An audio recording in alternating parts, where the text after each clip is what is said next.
अस्सलाम वालेकुम, मेरा नाम बिलाल ख़ान है और मैं शाइगन फार्मास्यूटिकल में as a senior product manager के तौर पे काम कर रहा हूँ। मैं आप तमाम लोगों को वेलकम करता हूँ शाइगन हेल्थ टीवी के अंदर। और आज का हमारा टॉपिक है बोन हेल्थ विद एक्सपर्ट। और आज हमारे साथ मौजूद हैं प्रोफेसर हारून रहमान गिलानी साहब, जो कि साहिवाल मेडिकल यूनिवर्सिटी से ऑर्थोपेडिक डिपार्टमेंट में हेड ऑफ डिपार्टमेंट हैं।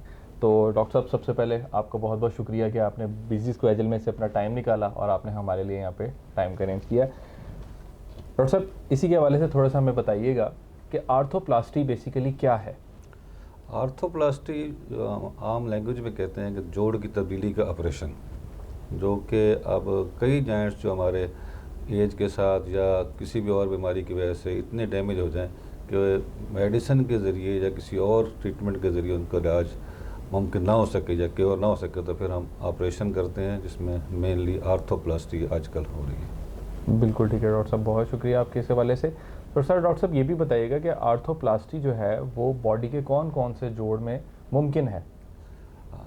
वैसे तो अब काफ़ी सारे जॉइंट्स में शुरू हो गए, लेकिन कॉमनली जो हमारे यहाँ पे हो रही है हिप और नी जॉइंट्स का स्पेशली। इसके अलावा शोल्डर्स की भी अब शुरू हो चुकी हैं।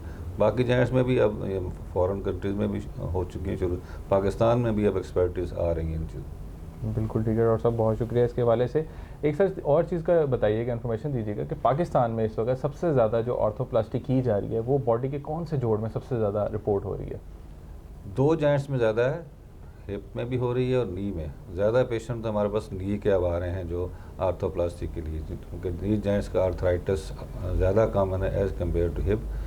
तो इसलिए अब जो करंटली नी जॉइंट्स में आर्थोप्लास्टिस खासी हो रही है। बहुत शुक्रिया डॉक्टर साहब इस इन्फॉर्मेशन के लिए, काफ़ी इन्फॉर्मेटिव था। इसके अलावा डॉक्टर साहब, हमें ये बताइएगा कि ऐसी कौन सी सिम्टम्स हैं जब एक पेशेंट में आ जाती हैं तो आप देखते हुए कहते हैं now this is the time कि अब आपको आर्थोप्लास्टी की तरफ ही जाना पड़ेगा। इसमें मेन चीज़ तो पेन, जो सबसे पहले पेशेंट कंप्लेंट करता है, तो जब आर्थराइटिस स्टार्ट होता है तो पेन और उसके बाद स्टिफनेस आनी शुरू हो जाती है।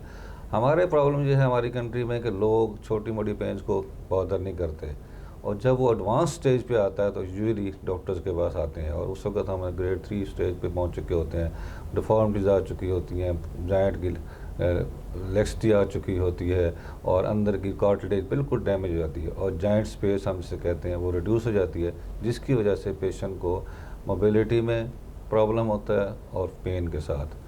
तो ऐसी स्टेज पे फिर हमें मेडिसिन से भी आगे बढ़कर आर्थोप्लास्टी की तरफ सोचना पड़ता है।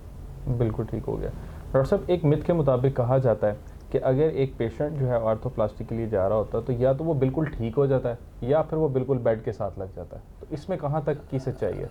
असल में इसमें मेन चीज़ है कंसर्न, जो सर्जन को देखना चाहिए कि सिलेक्शन ऑफ पेशेंट्स इम्पॉर्टेंट है। क्योंकि हमारे पास बताया ना कि थर्ड स्टेज में आम तौर पर एडवांस स्टेज पे पेशेंट आते हैं, तो हमें उसके सारे जो प्रॉब्लम्स हैं या उसके जो फिज़िकल फिटनेस या उसकी ओबेसिटी, काफ़ी सारे फैक्टर्स को पहले देखना पड़ता है। एक मोटिवेटेड पेशेंट होगा, वेट कम होगा, प्रॉपर फिजियोथेरेपी को फॉलो करने वाला पेशेंट होगा, जो सही काउंसलिंग को समझता होगा, उसमें अच्छे रिजल्ट्स होंगे।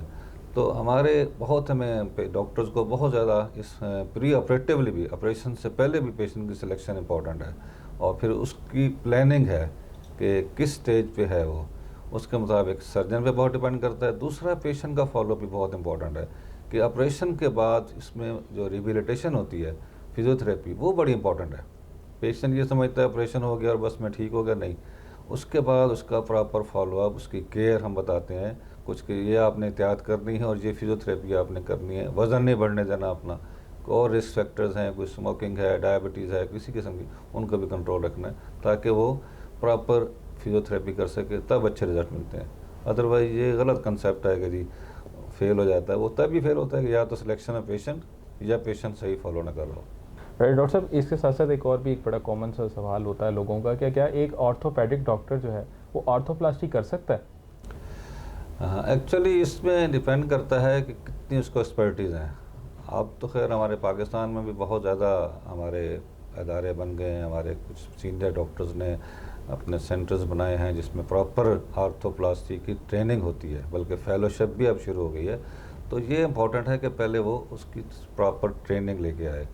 तो और दूसरी चीज़ इम्पॉर्टेंट इसमें होती है कि आपका सेटअप कैसा है, ठीक है, तो ये ऐसा हाई फाई ऑपरेशन है कि इसको अच्छे ऑपरेशन थिएटर में, जो कि कुछ प्राइवेट सेक्टर में अवेलेबल हैं, कुछ सरकारी भी अवेलेबल हैं, वो भी इम्पॉर्टेंट है कि आपका ऑपरेशन थिएटर नीट, क्लीन और स्टेलाइजेशन के हवाले से बहुत अप टू डेट हो। डॉक्टर साहब, बस एक लास्ट सवाल कि जब पेशेंट अपनी आर्थोप्लास्टी करवा लेता है तो ऐसी कौन कौन सी एहतियाती तदाबीर हैं जो उसको इख्तियार करनी चाहिए?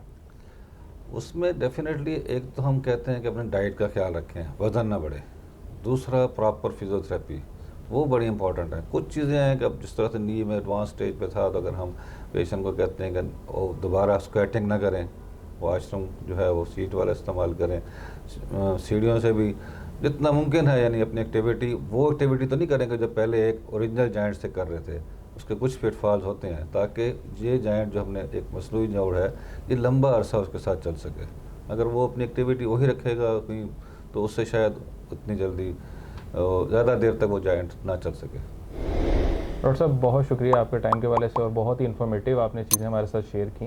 I hope Thank you. इंशाल्लाह दोबारा भी आपसे मुलाकात होगी।